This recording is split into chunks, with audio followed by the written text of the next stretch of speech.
Agora sim, ó, vamos a mais uma aulinha de Química, aula número 6, beleza? Vem comigo.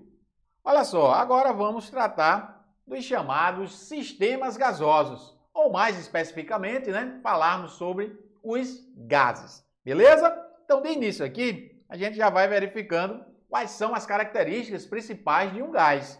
E que características são essas, professor? É o seguinte, ó, os gases se caracterizam por apresentar algumas propriedades. E é o que nós vamos verificar agora. Por exemplo, se eu pegar um gás, colocá-lo em um recipiente, ó, como esse aqui, por exemplo, uma caixinha da forma de um cubo, o que é que vai acontecer?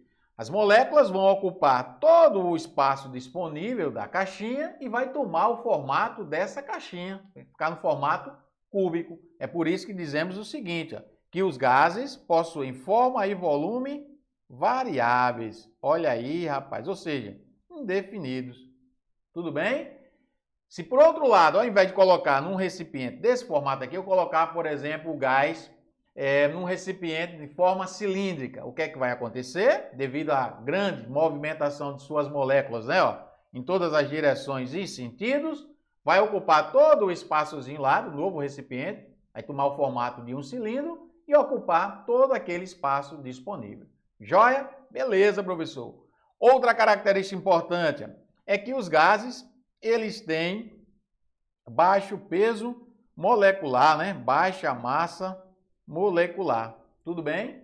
Ou, se quisermos também, poderíamos analisarmos, né, de um outro ângulo. Ou seja, os gases são de baixa densidade. E isso faz com que, né, uma das suas características é grande mobilidade de suas moléculas em todas as direções e sentidos. Joia? Outra característica importante é que eles são miscíveis, ou seja, sempre formam misturas homogêneas. Olha aí, rapaz, beleza?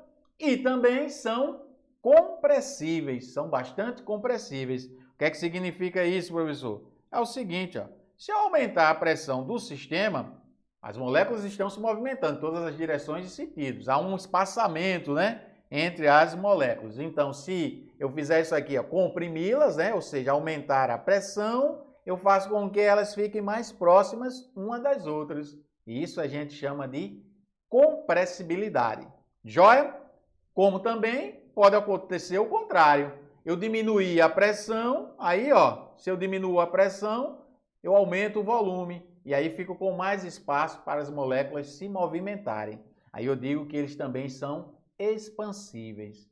Beleza? Joia, professor. Agora, essa situação, nós estamos falando dos gases, né? Por exemplo, do gás hidrogênio, olha aí, o gás oxigênio, que é o que nós verificamos na natureza, né? O gás nitrogênio, são chamados gases reais. Mas uma substância no estado sólido ou líquido pode sim apresentar nesse estado físico. Se não, vejamos, por exemplo, a água. A água, o estado normal da água em condições ambientes é o quê? É líquida, tá vendo? Mas aí, se nós aquecermos a água, a gente pode obter a água no estado de vapor, tá certo?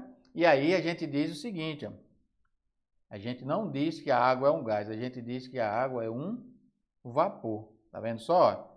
Recebe o nome, olha aí, de vapor. É o que ele está dizendo aí. As substâncias líquidas e sólidas podem existir no estado gasoso. Sim, pode existir no estado gasoso. Mas não é o estado normal da substância em condições ambientes, né? Como, por exemplo, a água. Ela está no estado de vapor porque eu aqueci e obtive ela nesse estado aí. Tá certo?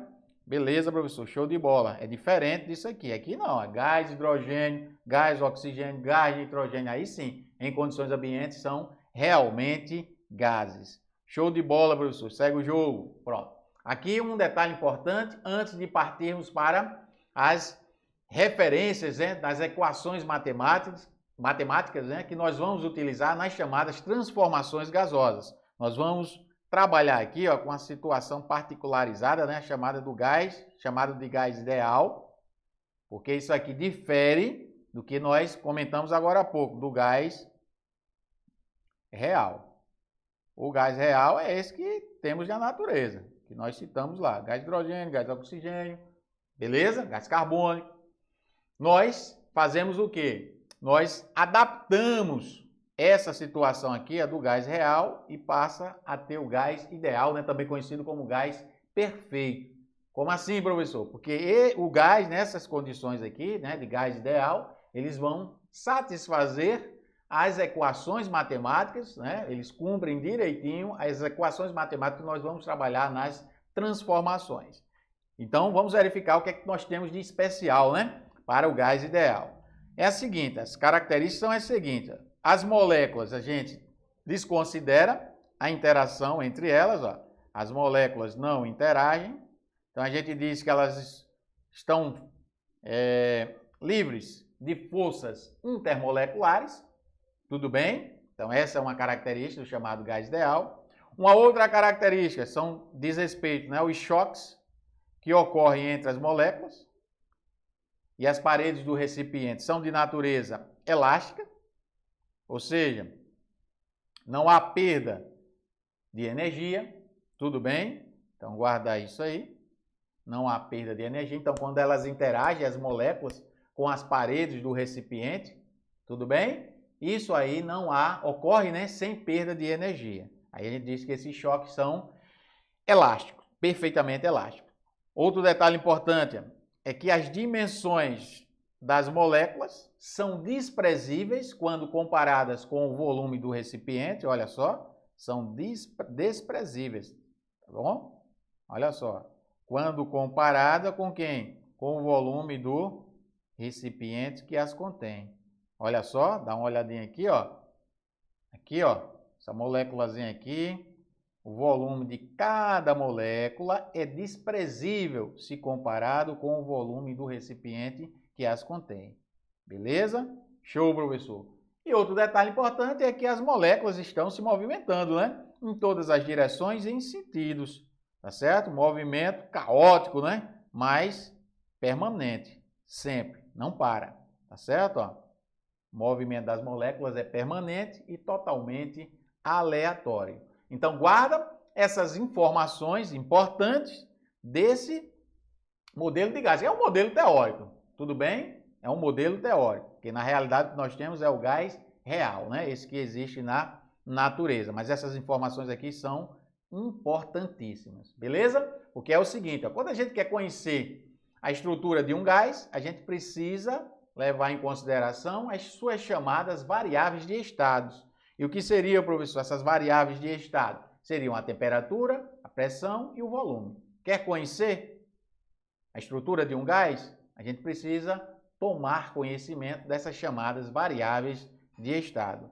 Tudo bem? Beleza, professor. Show de bola. Segue o jogo. Aí, ó, o que é que acontece?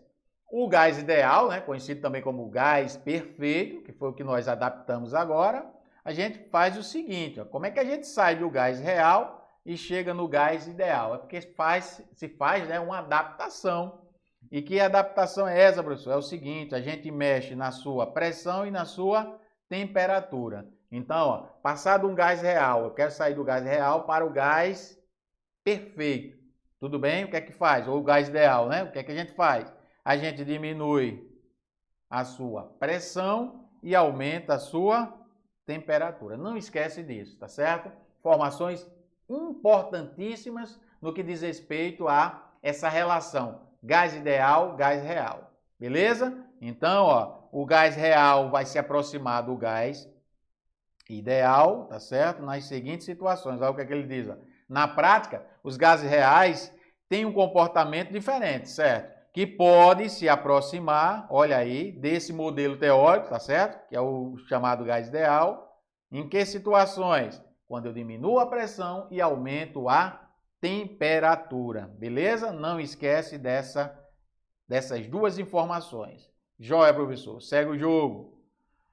Bom, então eu falei agora há pouco, né? Que para conhecer um gás é necessário tomar conhecimento das suas chamadas variáveis de estado. Então, o volume, eu preciso conhecer o volume, preciso conhecer a pressão e preciso conhecer a temperatura, essas três grandezas aí.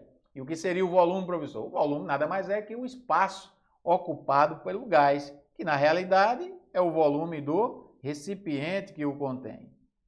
Joia? E aí a gente pode ter diversas unidades, né, para se trabalhar com o gás. E aqui tem as diversas relações. Ó, o metro cúbico tem 1000 decímetros cúbicos, que tem 1000 litros.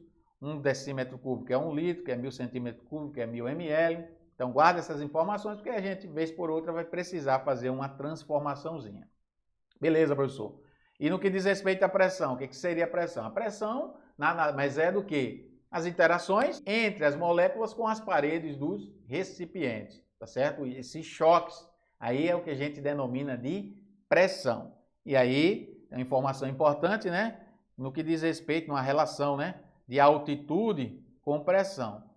Quanto maior a altitude, menor a pressão. Tudo bem? É por isso que em altitudes, né, em grandes altitudes, a água ferve abaixo de 100 graus Celsius, porque a pressão atmosférica, né, essa pressão de 1 atm é ao nível do mar, mas em grandes altitudes você consegue ferver a água abaixo de 100 graus Celsius. E aí nós temos também uma relaçãozinha de atmosfera, né, pressão atmosférica, 1 atm é 760 milímetros de mercúrio ou 760 torr. Beleza? Então guarda essa boa informação no que diz respeito a transformações. E por último aqui, ó, isso aqui devemos tomar cuidado, por quê? Porque as equações que nós vamos usar precisa que a temperatura esteja em graus, melhor, em Kelvin, né? Seja a temperatura absoluta. A gente tem que transformar a temperatura em graus Celsius para Kelvin. E aí é só somar mais 273, que ele vai dar lá no probleminha. Observa logo, se a temperatura está em graus Celsius, porque se estiver em graus Celsius tem que transformar para Kelvin, temperatura absoluta, que é só somar a temperatura em graus Celsius mais 273. Não esquece disso, aqui é fundamental, porque aí as questões envolvem a temperatura, se jogar em graus Celsius dá diferente o resultado. Beleza? Show de bola, professor. Segue o jogo. Vamos a mais informações. Pronto. Então agora vamos cair, tá certo? Na partezinha de cálculo, né? Das equações, essa partezinha de gases tem muitas questões envolvendo relações matemáticas. E uma delas é essa aqui, essa famosíssima equação de Clapeyron, PV-nRT. Beleza? E quando é que eu uso, professor, essa equação? Vai usar bastante. Mas verificamos o seguinte, ó, para essa equação aqui, observe que eu tenho pressão, tenho volume e temperatura. E esse Nzinho aqui, né, que é o chamado número de mols. O número de mols, né, que é a quantidade de matéria, vai ser a relação entre a massa sobre a massa molar. Essa massazinha aí do numerador é a que ele vai dar no problema. Ele vai mencionar lá, 20 gramas de gás de hidrogênio encontra-se no recipiente. Pronto, então isso aqui, ó, é a massa do problema. Essa aqui do denominador é a massa molar, aquela que a gente encontra somando as massas dos átomos que compõem a molécula. Então, por exemplo, gás de hidrogênio, H2, a massa do hidrogênio é 1, aí eu multiplico por 2, aí vai dar 2 gramas por mol. Oxigênio, 16, O2, então 16 vezes 2, 32 gramas por mol. Beleza? Joia, professor. Aí, ó, esse tipo de equação vai ser útil para a gente justamente quando o problema relaciona. Tem lá os dados do problema. Pressão, tem volume, tem temperatura e tem quantidade de matéria, que pode ser expressa em mol, quando ele dá logo em mol, ou pode dar em massa. E aí a gente substitui nessa equação e obtém o número de mols. Joia? Beleza, professor. Aí, ó, guardar essa informação aqui. Esse R aí é a constante. Constante universal dos gases. A gente fica de olho aqui, ó, porque tem dois valores aqui. Esses aqui são os que a gente utiliza com maior frequência. Beleza? Então, olha só.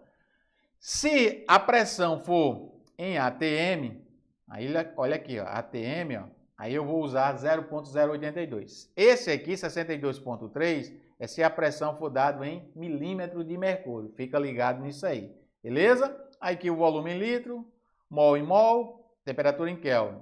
Volume em litro, mol, número de mol, né? E a temperatura em Kelvin. Beleza? Essa aqui é famosíssima, né? E a gente utiliza bastante nas questões. E aí, para guardar, tá certo? Memorizar de boa essa relaçãozinha, a gente usa o mnemônico, né? PVNRT. Por você nunca rezei tanto. Beleza? Por você nunca rezei tanto. PVNRT. Show, professor. Segue o jogo. Vamos a mais uma informação. A gente vai precisar de mais uma equaçãozinha para trabalhar com os gases. É a famosa equação geral dos gases. A equação geral dos gases. O que é que diz, professor, a equação geral dos gases? Bom, a equação geral dos gases é essa aqui, ó. Observa para a estrutura dela. Olha só, observando a estrutura, o que é que eu vou perceber? Que eu tenho dois membros aqui, ó. Nesse primeiro membro, eu tenho a situação que a gente chama estado 1 do gás, né? O estado inicial. Estado 1. E aqui, ó, do lado direito, o estado 2. O que é o seguinte, eu tenho pressão, volume e temperatura. Quando é que eu vou utilizar essa equação aqui? Quando ele pedir para calcularmos o valor de uma das três variáveis de estado. Ou ele pede volume, ou ele pede temperatura, ou ele pede pressão. Só que, é claro, ele vai nos fornecer uma das 5 variáveis, não tem 6 variáveis, a P, V, T, aqui ó, na primeira situação, né? O estado inicial do gás. Vou alterar uma dessas grandezas, ou pressão, ou volume, ou temperatura, tá certo? Melhor, né? Alterar duas dessas grandezas e pedir o valor da outra grandeza. Por isso que eu estou dizendo, ó, existem 6 variáveis, tá vendo só? P1, V1, T1 e P2, V2, T2. Para que eu possa determinar o valor de uma delas, é preciso conhecer o valor de 5 dessas variáveis. Então, ele vai dar lá no problema, por exemplo, P1, V1, T1, P2, V2 e pedir o T2. Ou então, pode dar P2, V2, T2, T1 e o P1 e pedir o V1. Beleza? Então, observa que essa equação aqui, eu não tenho a quantidade de matéria lá representada pelo número de mols. Eu só tenho as variáveis de estado. Joia? Beleza, professor? Agora, quando o problema envolve massa, número de mols, aí eu vou recorrer à equação de Clapeyron. Beleza, professor? Show de bola. Segue o jogo. Pronto. Então, com isso aqui, ó, sabendo essa equação geral, a gente encontra outras 3 equações para as chamadas transformações gasosas. E que transformações são essas, professor? São transformações que ocorrem com os gases a temperatura constante, a pressão constante ou a volume constante. Então, a gente tem que ficar ligado na informação que ele vai dar no problema. Ele vai mencionar lá, ó, uma transformação gasosa exotérmica, ou então isovolumétrica, ou então isobárica, ele vai mencionar. Ou então vai dizer o nome do químico relacionado com a respectiva transformação. Ele vai dizer lá, ó, lei de Boyle, lei de Charles ou lei de Gay-Lussac. Beleza? Então vamos a elas, ó. Então nós temos uma primeira transformação, que é a transformação isotérmica. Iso igual térmica, então tem T no nome, então igual temperatura. São transformações que ocorrem a temperatura constante, é a conhecida lei de Boyle. Beleza? E aí, ó, antes de continuarmos aqui as outras transformações, já vou adiantando para vocês o seguinte, ó, que é só necessário conhecermos a equação geral, ó. Não precisa memorizar mais essas 3 outras equações, ó, lembra só dessa aqui, ó, que nós acabamos de verificar, ó. Só preciso dessas 2 aqui. Como assim, professor? É pelo seguinte, ó, o que é que acontece? Ele vai mencionar lá qual a grandeza que vai estar constante na transformação. Aí ele vai dizer, uma transformação isotérmica. Transformação isotérmica, então, ocorre a temperatura constante. Eu chego nessa fórmula aqui, ó, como é constante, esse T1 cancela com esse T2 aqui, né? Desaparece essas temperaturas. E o que é que resta? Só aqui os numeradores. Os numeradores é só P1 vezes V1 igual a P2 vezes V2. Pronto, está aqui a equação da lei de Boyle, né, da transformação isotérmica. Beleza, professor? A mesma coisa com a lei de Charles. Lei de Charles ocorre a volume constante. Ocorre a volume constante, por isso ela chama isovolumétrica. Iso igual volumétrica, né, de volume. Então, iso, V. Então, igual volume. Então, os volumes aqui, ó, eu dispenso e fica só P1 sobre T1 igual a P2 sobre T2. Beleza, professor, show de bola. Tá vendo só? Tranquilidade. Então, é necessário conhecer só a equação geral. E a última aqui, a transformação isobárica. Transformação isobárica é aquela que ocorre a pressão constante. Então, se é a pressão constante, o que é que vai acontecer? Eu tiro daqui o P1 e tiro daqui o P2, fica V1 sobre T1 e aqui V2 sobre T2. Fazendo essa equaçãozinha aqui, ó, V1 sobre T1, V2 sobre T2. Tá vendo só? Então, com uma, a gente mata essas três aqui. Fica ligado só na denominação da transformação. Ou então ele mencionasse a lei de Gay-Lussac, lei de Charles ou lei de Boyle. Beleza, professor? E aqui os gráficos, porque quando ele não menciona os dados do problema, ele às vezes ele representa a transformação pelo gráfico. E aí a gente tem que ver o tipo de transformação que está associado a cada uma delas. Tá? O gráfico, né, que está associado a cada um dos tipos de transformações. Então, olha só o seguinte, ó. Na transformação isotérmica, o gráfico é essa curva aqui, ó. Tá vendo? Beleza? Que é chamado de isoterma. A curva é chamada de isoterma. Então, o que é que nós observamos aqui, ó? Para um volume pequeno, V1, eu tenho uma pressão grande. Para um volume grande, eu tenho uma pressão pequena. Tá vendo só? V2 é tudo isso aqui, ó, para essa pressãozinha aqui, P1. Ou seja, pressão e volume são grandezas inversamente proporcionais. Na lei de Boyle, pressão e volume são grandezas inversamente proporcionais. O que é que significa isso, professor? É o seguinte, ó, quando eu aumento a pressão, eu diminuo o volume. Quando eu diminuo a pressão, eu aumento o volume. Beleza? Então, por exemplo, se eu duplicar a pressão, tudo que eu fizer com a pressão reflete no volume em sentido inverso. Então, dupliquei a pressão. Então, o volume se reduz pela metade. Tripliquei a pressão, o volume se reduz a terça parte. Tudo bem? Agora, se eu reduzir a pressão a quarta parte, o que é que vai acontecer com o volume? Eu aumento a pressão, o que é que acontece? Melhor, diminuo a pressão, o que é que acontece com o volume? Ele aumenta. Então, diminuir a pressão a quarta parte, o que é que vai acontecer com o volume? Ele vai quadruplicar. Então, tudo que eu faço com a pressão reflete no volume em sentido inverso. É por isso que a gente assim denomina, né? Pressão e volume na transformação isotérmica são grandezas inversamente proporcionais. Show de bola, professor. E esse aqui, ó, esses dois outros, lei de Charles e lei de Gay-Lussac, o gráfico são retas. Então, ó, o que é que acontece aqui? T1, V1. Aumentei a temperatura, aumentei o volume. Beleza? Então, aumenta a temperatura, aumenta o volume. Diminui a temperatura, diminui o volume. As grandezas são diretamente proporcionais. Assim como na transformação isobárica, ó. Na transformação isobárica. Aqui, ó, olha só. Aqui eu tenho a temperatura, né? Aqui eu tenho, vou colocar aqui, ó, T. E aqui eu tenho o volume, aqui é esse aqui, ó. Esse aqui é o gráficozinho aqui. Aqui no lugar desse V aqui, vamos colocar aqui, vamos só corrigir aqui. É P2, certo? E aqui é P1. Beleza? É temperatura e pressão, né? Então, aumenta a temperatura, aumenta a pressão. Aumenta a temperatura, aumenta a pressão. Diminui a temperatura, diminui a pressão. Aqui, ó, aumenta a temperatura, aumenta o volume. Diminui a temperatura, diminui o volume.